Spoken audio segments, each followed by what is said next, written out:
Hello students, I welcome you all to today's session. I hope all of you are doing good. Today's topic is water on earth. Learning topics, water and its importance, ocean circulation, hydrological cycle, case study, tsunami of 26th December 2004. Water and its importance. About 70% of the earth's surface of the earth is covered with water. No wonder that our earth is often referred to as a watery planet. The presence of water in large quantities makes our earth unique among all the planets of the solar system. All the water bodies such as the oceans, seas, rivers, lakes, etc. together make up the hydrosphere. It also includes ice sheets in the polar and high mountain regions, underground water and water vapor in the air. तो आपके अर्थ का 70% से भी ज़्यादा जो portion है वो पानी से ढका हुआ है. अलग अलग वाटर बॉडीज जिसमें आपकी ओशियंस, लेक, सीज, पॉन्ड्स, ये सारी चीज़ें आती हैं वो हाइड्रोस्फेयर को बनाती हैं. इसके अलावा जो आपकी आइस शीट्स है माउंटेन्स पे, पोलर रीजन्स पे जितने भी आपकी आइस कवर्ड माउंटेन्स हैं या प्लेसेस हैं वो सारी चीज़ें प्लस अंडरग्राउंड वाटर और रेन वाटर, ये सारे आपका हाइड्रोस्फेयर का पार्ट हैं. Sources of water, fresh and saline. Water has two forms, fresh and saline. Rivers, ponds, springs and glaciers are the sources of fresh water. Ocean bodies and seas contain salty water. The water of oceans is saline or salty as it possesses huge content of dissolved salts. One such salt is sodium chloride which we eat. तो आपके दो type के water bodies होते हैं. एक fresh होता है जिसको आप पी सकते हैं, जिसे पोर्टेबल वाटर भी कहा जाता है. दूसरा आपका सलाइन होता है जिसमें कि सॉल्ट का कंटेंट होता है जिससे आप सॉल्ट निकालते हैं, जिसे क्लोराइड भी कहा जाता है और इसको आप खानों में डेली बेसिस पे यूज भी करते हैं. Distribution of water. 3/4 of the Earth's surface is covered by water. The distribution of fresh and saline content of the water is as follows. Water is an essential source for survival. It quenches our thirst and thus we should use it as the precious resource where 97% of the water is in the form of seas and oceans while only 3% is in the form of rivers, lakes, etc. Thus, only 3% fresh water is present on the earth viewing from the space. The earth seems to be shining with a bluish tinge due to the presence of water. Due to this, earth is even known as a blue planet or watery planet. The World Water Day is celebrated on 22nd March every year.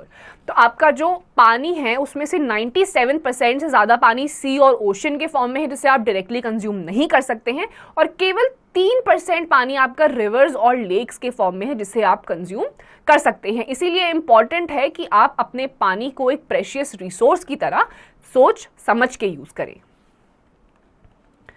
Salinity. Waters of oceans is saline while that of rivers is fresh. Water of oceans and seas is saline due to presence of salts in water. The quantity of salt dissolved in the water is called salinity.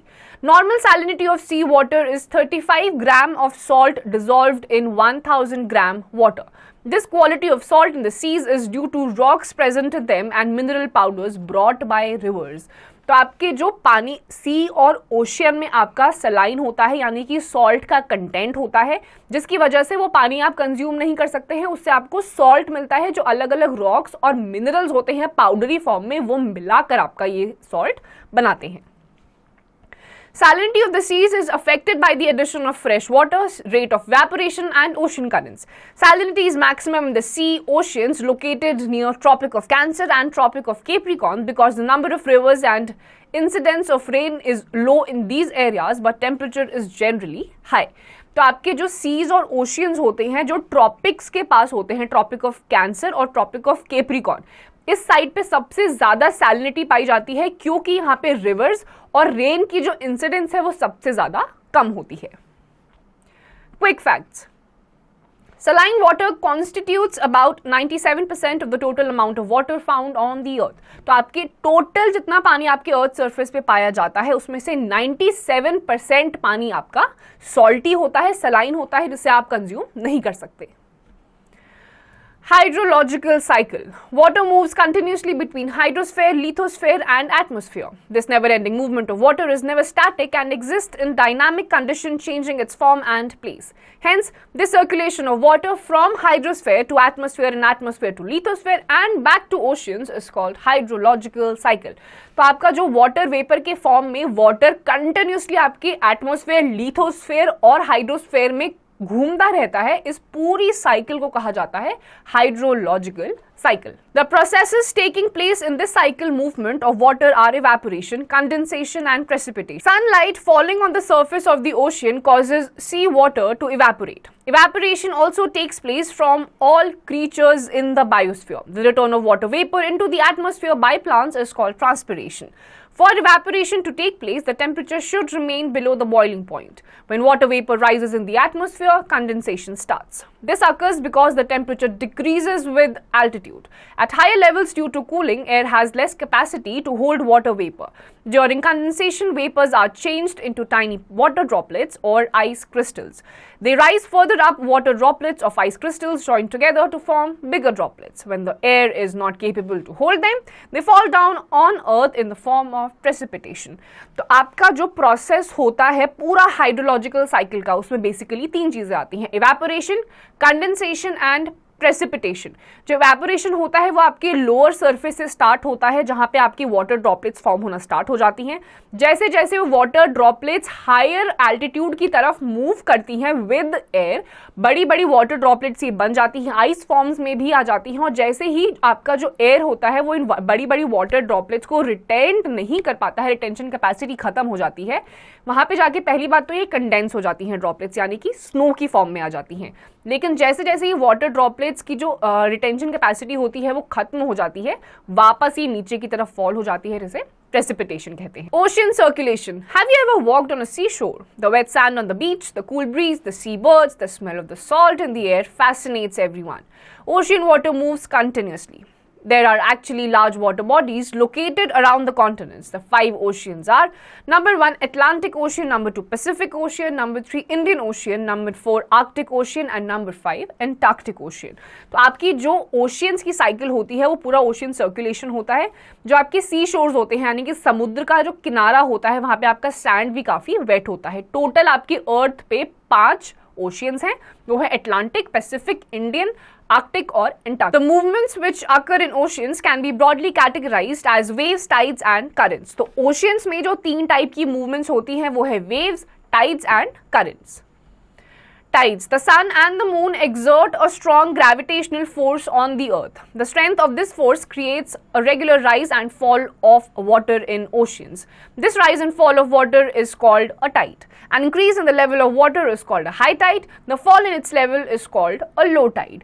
तो आपका सन और moon की जो positioning है with context with reference to the earth, उनकी अलग अलग, अर्थ की अलग ग्रेविटेशनल फोर्स है, मून की अलग ग्रेविटेशनल फोर्स है, सन की अलग ग्रेविटेशनल फोर्स है, जिसकी वजह से जो आपकी लहरें बनती हैं समुद्र में उनको कहा जाता है टाइड. जब लहरें ऊंची होती है उसको हाई टाइड कहा जाता है, जैसे ही लहरें नीचे की तरफ आ जाती हैं उसे लो टाइड कहा जाता है.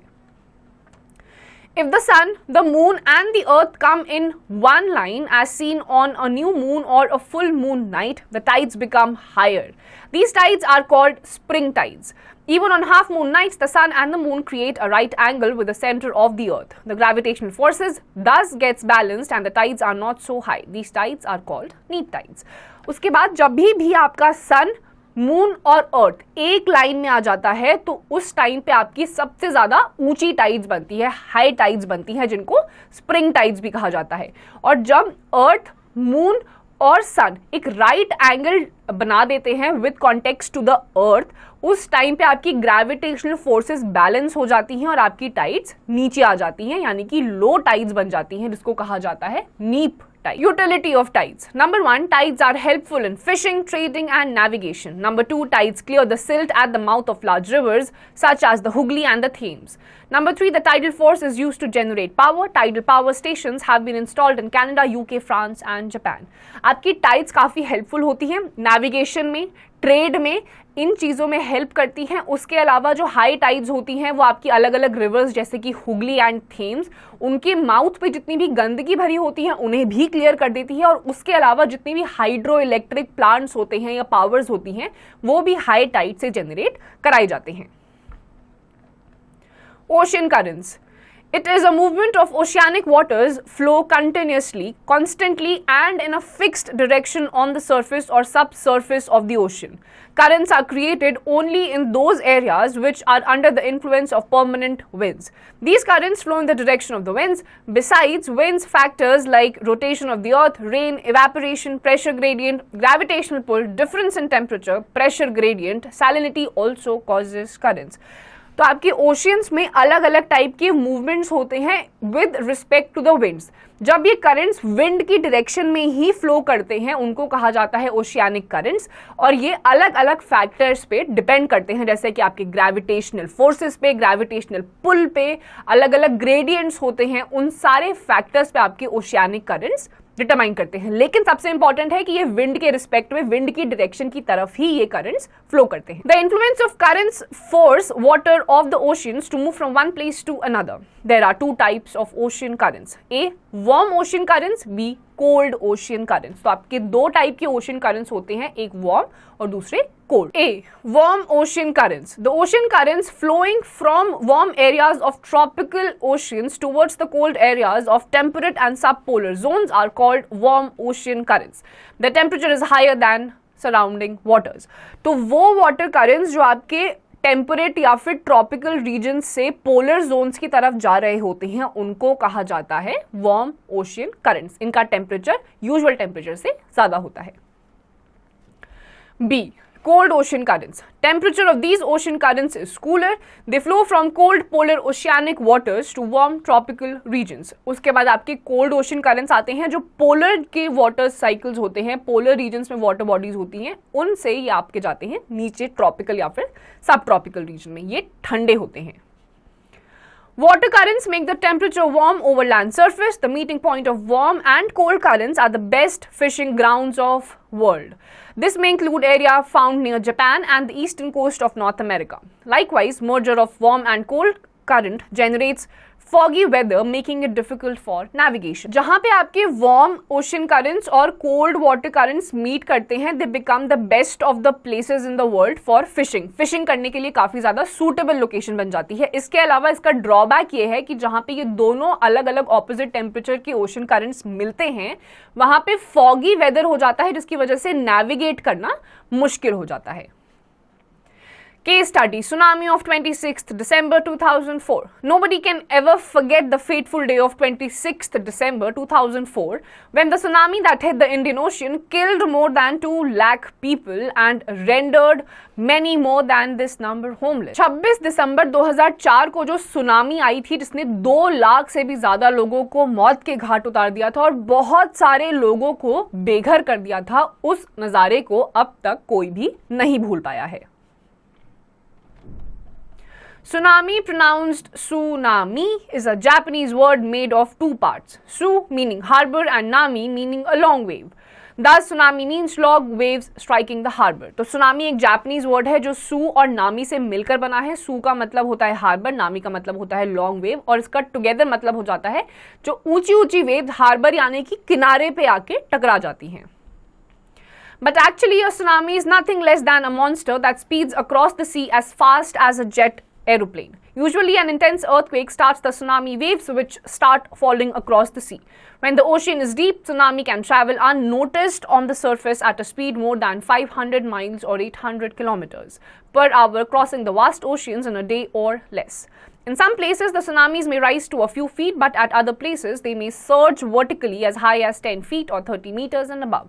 तो आपके जो earthquakes होते हैं, high intensity earthquakes होते हैं, वो trigger करते हैं आपके tsunamis को. अगर deep oceans होते हैं तो वहाँ पे आप tsunami आएगी भी तो आप उनको notice नहीं कर पाएंगे. लेकिन जहाँ पे आपके किनारे आने शुरू हो जाते हैं, वहाँ पे आपको tsunami ज़्यादा दिखाई देती है और बहुत ज़्यादा destructive भी होती है. A tsunami is not a single wave, but a series of waves, better known as a wave train. The first wave in a tsunami may not necessarily be the most destructive.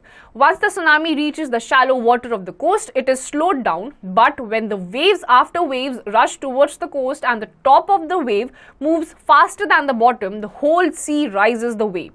Moves faster than the bottom. The whole sea rises dramatically.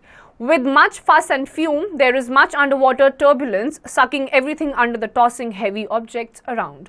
तो आपकी जो tsunami होती है, it is not a single wave. ये series of wave होती है, इसको waves की ट्रेन भी कहा जाता है। जो यूजुअली आपकी पहली वेव शैलो वाटर की तरफ यानी कि किनारे की तरफ आके टकराती है वो इतनी डिस्ट्रक्टिव नहीं होती है, लेकिन जैसे जैसे बड़ी बड़ी वेव्स पीछे से आती रहती हैं कंटिन्यूअस फॉर्म में, पूरे एक सीरीज बनाते हुए आती हैं, ये अपने साथ सारी की सारी चीजें बहा ले जाती हैं।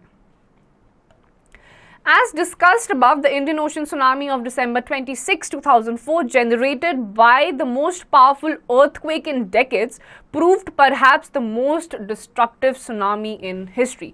तो 26 दिसंबर 2004 को इंडियन ओशन में जो सुनामी आई थी, जो कि अर्थक्वेक आया था, बहुत कई सालों तक ऐसा डिस्ट्रक्टिव अर्थक्वेक नहीं आया था जिसने इतनी बड़ी सुनामी को ट्रिगर करा हो।